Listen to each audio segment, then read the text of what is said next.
सास बहू की टमाटर की खेती। रजनी घूंघट ताने रसोई घर के भीतर से निकलकर कहती है, ये लीजिए बाबूजी, प्याज और रोटी है। हिचकिचा क्यों रही हो बहू? ईश्वर भूख मिटाने को इतना भी दे रहा है, बहुत है। रजनी के घर में आर्थिक अभाव की झलक साफ दिखाई पड़ रही थी। घर के उसारे में एक टूटी खटिया थी, चारों ओर मक्खियां भिनभिना रही थी। घर का ढांचा एकदम पुराना था। छत के नाम पर टूटी फूटी छप्पर चढ़ी हुई थी और सूती की फटी पुरानी साड़ी पहने रजनी की सास लाली माथे पर हाथ धरकर कहती हैं, जाने हमको इतना कष्ट ईश्वर क्यों दे रहा है। माँ जी, अगर आज हम दुख सह रहे हैं तो कल सुखी भी रहेंगे, आशा मत खोइए। बहुरिया, जवानी से बुढ़ापा आ गया, ये घनघोर गरीबी देखते हुए बाल भी सफेद हो गए, अब क्या सुख भोगने को मिलेगा। रात होते ही दोनों बाप बेटे घर लौटते हैं और वह खाने की थाली पर बैठे ही होते हैं कि अचानक साहूकार दरवाजा पीटकर कहता है, सोहन, अरे ओ चंपकलाल, कहाँ मर गया? बाहर निकल। क्या हुआ धनीलाल, इतनी रात को क्यों हल्ला मचा रहे हो?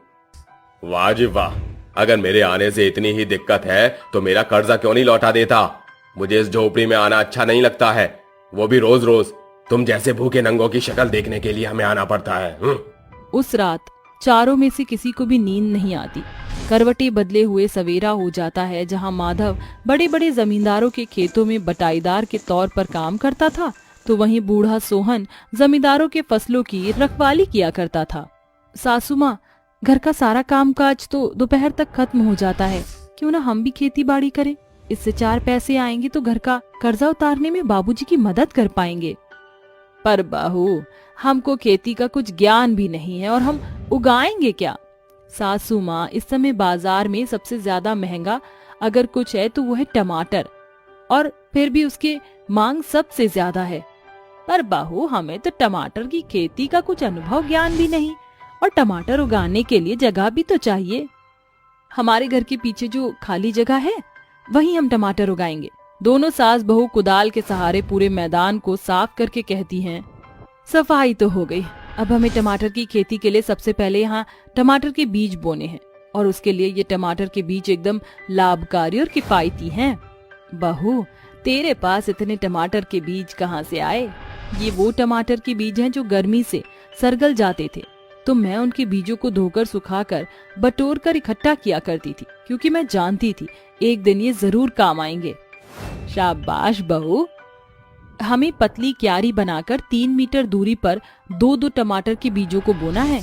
दोनों कड़ी मेहनत के साथ पसीना बहाकर बीजों की रुपाई करती हैं। फिर तकरीबन 1 हफ्ते बीतने पर टमाटर पौधों को उगता देख लाली खुशी से उछलते हुए कहती है, बहुरिया, सारा काम धंधा छोड़कर जल्दी से यहाँ आ जा।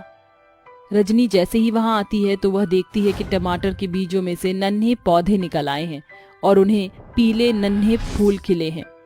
माँ जी, अभी इस टमाटर के पौधे में फल लगने में कुछ दिन और लगेंगे। कुछ दिन और बीतने के साथ टमाटर के पौधे तेज रफ्तार के साथ बढ़ने लगे और उनमें लाल लाल टमाटर उगाते हैं। अरे बहू, जल्दी से टोकरी ले आ। दोनों सास बहू टोकरी लेकर टमाटर के खेत में खड़ी होकर कहती हैं, आखिरकार हमारी मेहनत रंग ले ही आई सासू माँ। मैंने तो सोचा ही नहीं था कि हमारे उगाए टमाटर इतने लाल, रसीले और बड़े बड़े उगेंगे। हमें बड़ी ही सावधानी से इन टमाटर को तोड़ना होगा। दोनों की टोकरी लाल रसीले टमाटर से लबालब भर जाती है, जिन्हें लेकर वो बाजार में बेचने पहुंचती है।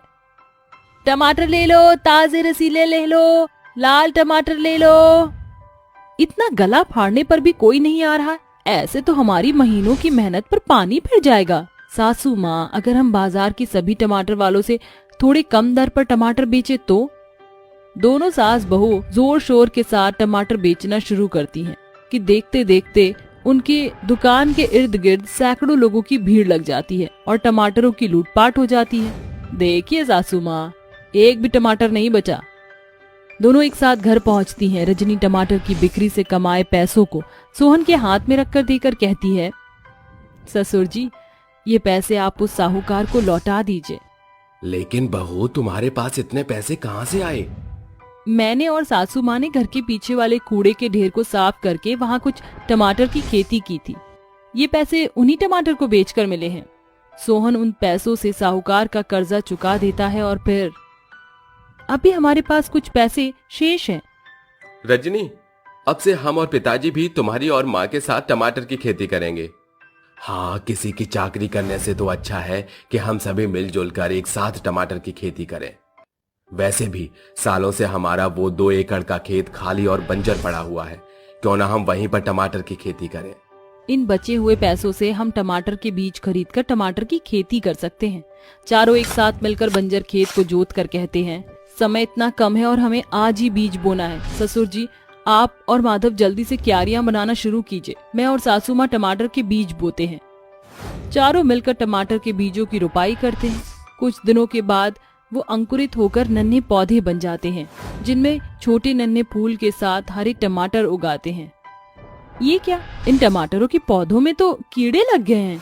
हमें इनमें खाद डालना होगा और कीटनाशक दवाई का छिड़काव भी करना होगा ताकि टमाटर की पैदावार अच्छी हो सके। और ये खरपतवार भी उखाड़ कर फेंकने होंगे, वरना ये टमाटर के पौधों को बढ़ने नहीं देंगे। दिन गुजरते चले जाते हैं और टमाटर के पौधे बड़े लाल टमाटर के पेड़ में बदल जाते हैं और उन्हें ट्रैक्टर वाला पर लाद देते हैं कि ट्रैक्टर वाला कहता है, भाई जी, थारे टमाटर तो बड़े ही सुथरे और लाल हैं। 2-4 किलो तो मारे को ही बांध दो। टमाटर ट्रैक्टर पर लाद कर वो उन्हें बाजार में बेचने पहुंचते हैं। टमाटर ले लो, आ जाओ भैया, और ले जाओ सस्ते लाल रसीले टमाटर। अरे दादा, कितने बड़े बड़े लाल टमाटर हैं। अरे ओ टमाटर वाले, कैसन बेचत हो ये टमाटर? 30 रुपए किलो है काकी, और 100 के 5 किलो। का इतना सस्ता? अरे ओ लड्डू के भैया, जल्दी से झोला खोलो, तुम जल्दी से 10 किलो टमाटर बांध दो। अरे वाह भैया, तुम तो बड़ा ही सस्ता टमाटर बेचे तो। बाकी टमाटर वालों ने तो लूट मचा रखी है। ढीले ढीले सड़े टमाटर भी 50 रुपए किलो बेचत है ससुरे। देखते ही देखते सभी ग्राहक ट्रैक्टर के पास भीड़ लगा लेते हैं और टमाटर की लूट मच जाती है और चारों घर आकर कहते हैं, इतना पैसा तो हमने जीवन भर में एक साथ भी नहीं देखा था, जितना टमाटर को बेचकर हमने कमाया है।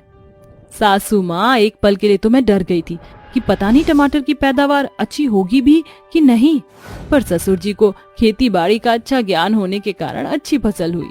मुझसे ज्यादा ये सब तेरे ही सोच का परिणाम है बहू। मैं तो सिर्फ इतना जानती हूँ कि परिश्रम करना हमारा काम है और फल देना ईश्वर का। कुछ ढीले टमाटर अब भी बचे, मैं सोच रही हूँ उनसे हम सॉस बनाकर बेचें। बहू, सिर्फ सॉस ही क्यों, टमाटर की चटनी क्यों ना हम सास बहू टमाटर के जूस का ठेला ही खोल दे। और हम दोनों बाप बेटे टमाटर की खेती करेंगे और एक साथ उन्हें बेचेंगे। किसी ने सच कहा है कि एकता में बल होता है और जहाँ कल तक वो चारों कर्ज के बोझ तले दबे थे, उनका एक छोटा कदम उन्हें कामयाबी के शिखर पर लाकर खड़ा करता है। दोस्तों, कोई काम छोटा या बड़ा नहीं होता है, जरूरत है तो सिर्फ रजनी जैसी बड़ी सोच की। उस दिन के बाद से उनकी आर्थिक स्थिति एकदम सुधर जाती है और उनकी खेत के टमाटर गांव से लेकर शहर तक में बिकने लगे थे और अब वो काफी रईस हो चुके थे।